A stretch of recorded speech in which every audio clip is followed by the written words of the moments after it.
আমি আপনি যারা হেলথ ডিপার্টমেন্টে কাজ করে না তারা হয়তো এভাবে ফোন করে বলতে পারে, তারাও বলে না আমি জানি।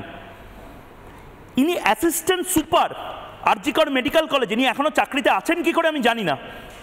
এনার তো সর্বপ্রথম চাকরিটা যাওয়া উচিত এই ইনসেন্সিটিভিটির জন্য, ইনি রাতে ঘুমন কি করে জানি না।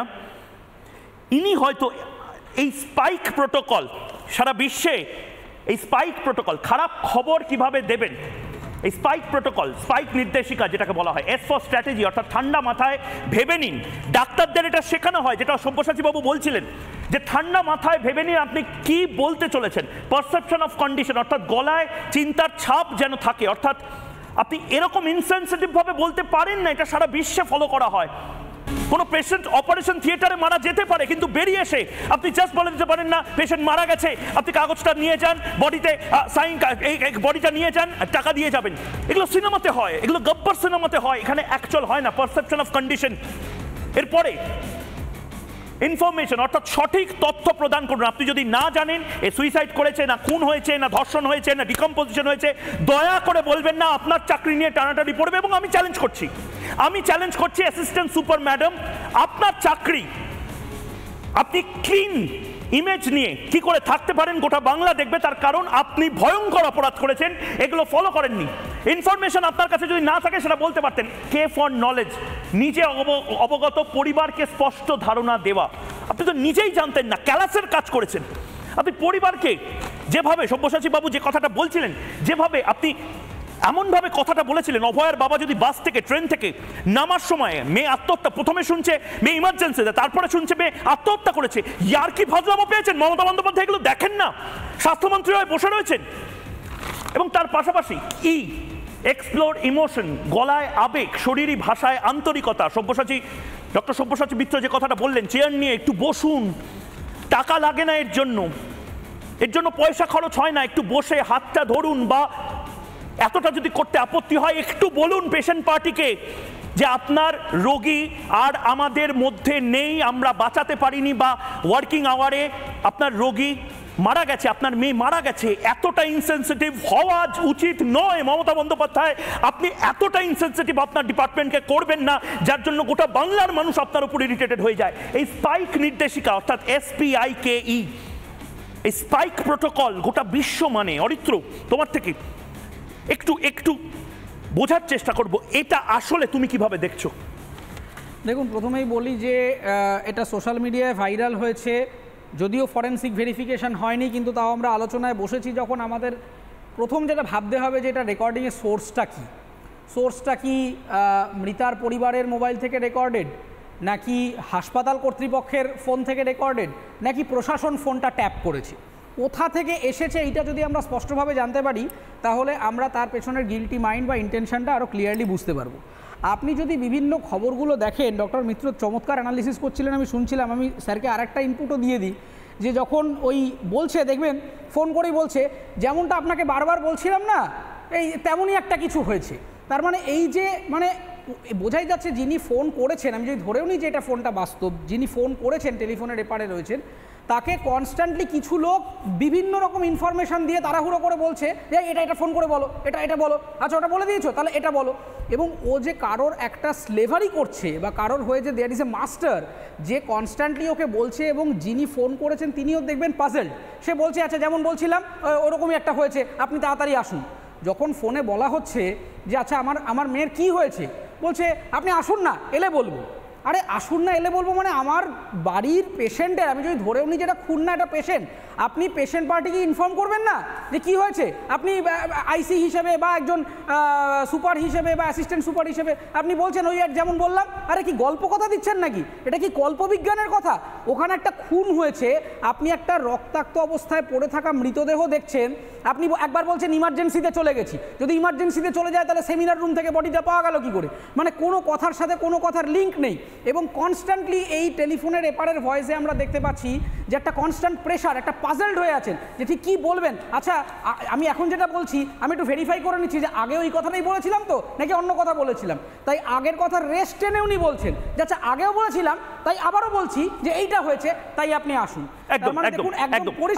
আমি শুধু তাই নয়, প্রমাণ লোপাট করার চেষ্টা করা হয়েছে। একদম অরিত্র, শুধু তাই নয়, আমি পিসিআরকে বলবো জি করের আইসি তার সাথে যে কথোপকথন সেটা আগে শোনানোর জন্য জি করের আইসি তিনি যখন কথোপকথন তার শোনা যাচ্ছে তখন বাবা বলছেন যে কেমন আছে শরীর, তার মানে আইসি বা সুপার, অ্যাসিস্ট্যান্ট সুপার এরা একসাথে মিলে প্রথমে একটা ইমেজ দিয়েছিল যে মেয়ের অসুস্থতা বোধ করার জন্য মেয়ের বাবা মাকে খবর দেওয়া হচ্ছে। আমি একবার পিসিআরকে বলবো ওই অংশটি যেখানে আইসি বা ওসি জি কর আউটপোস্ট পুলিশ তারা মিস ইনফরমেশন দিয়েছে, এই পুলিশেরও চাকরি নিয়ে টানাটানি হওয়া উচিত, কারণ এত বড় ক্রাইম গোটা বাংলায় বোধহয় হয়নি এবং পুরোপুরি ক্যালাসনেস এই পুলিশ, এই অ্যাসিস্ট্যান্ট সুপার এদের জন্য। একবার শুনবো। হ্যাঁ হ্যালো, হ্যাঁ বলুন। আমি আইসি জি কর বলছিলাম। হ্যাঁ বলুন। আচ্ছা আপনারা আসছেন তো? হ্যাঁ একদম আসছি। কেমন আছে শরীর? কেমন আছে শরীর, ফোনটা কেটে দেওয়া হলো। কেমন আছে শরীর, একটা পজ, তারপর কিছু কথা, যে কথাটা এবার আপনারা শুনবেন। অর্থাৎ পুলিশ এবং অ্যাসিস্ট্যান্ট সুপার মিলে অভয়ার বাবা মাকে এটা বিশ্বাস করিয়েছিল যে আপনার মেয়ে বেঁচে আছে, আপনারা আসুন ইমার্জেন্সিতে, আপনার মেয়ের সাথে আপনারা দেখা করতে পারবেন। এবং তারা যখন মাঝপথে, তখন হয়তো তাদের বলা হয়েছে আপনার মেয়ে সুইসাইড করে নিয়েছে। দারুণ। মমতা বন্দ্যোপাধ্যায় এর পরেও নির্লজ্জভাবে গোটা সিস্টেমকে যদি ডিফেন্ড করেন, আমি জানি না এরপরে আমি কি বলবো। আমি হয়তো এরপরে আর অভয়া নিয়ে কোনো বিতর্ক, কোনো প্রোগ্রাম করব না, প্রতিবাদে করব না, কারণ এই সিস্টেমের সাথে বোধহয় লড়া যাবে না।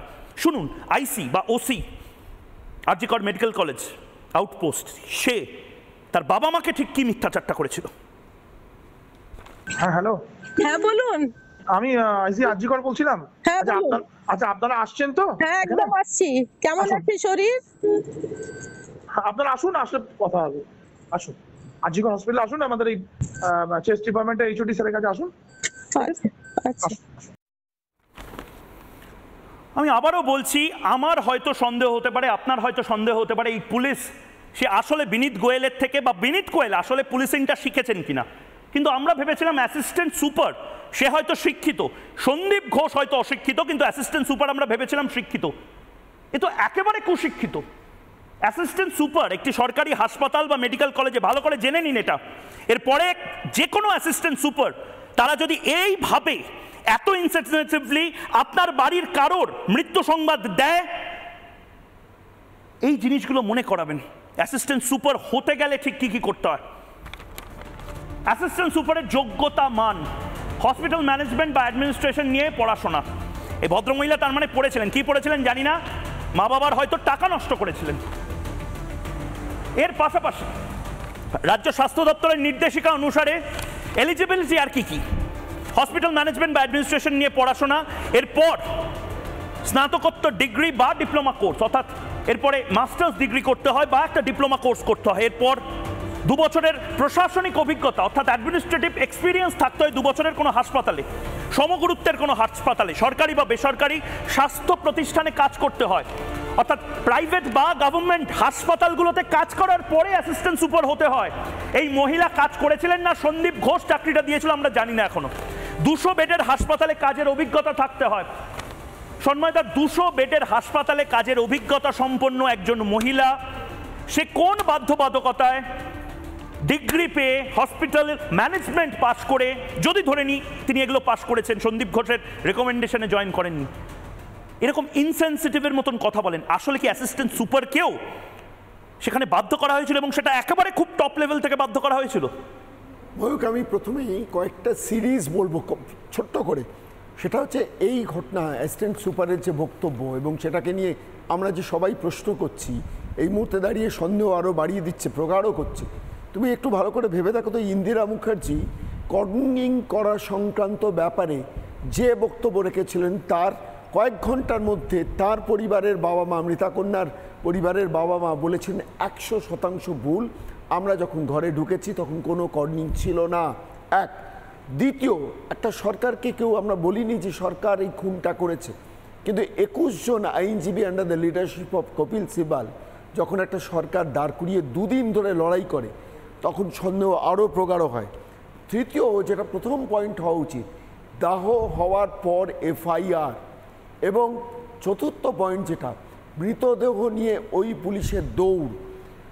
পঞ্চম যে যুক্তিটা হতে পারে যে সন্দীপ ঘোষ যখন মোটামুটি বোঝা যাচ্ছে যে তিনি সাপ্রেশনের ব্যাপারে যুক্ত, যখন সারা বাংলা ফুঁসছে, তখন রাজ্যের মুখ্যমন্ত্রী মৃতার পরিবারের বাড়ির সামনে দাঁড়িয়ে প্রেস কনফারেন্স করতে গিয়ে বলছেন যে আমরা ওকে অন্য কোথাও পোস্টিং দেবো, এবং 5 ঘন্টার মধ্যে তিনি প্রাইজ পোস্টিং পাচ্ছেন।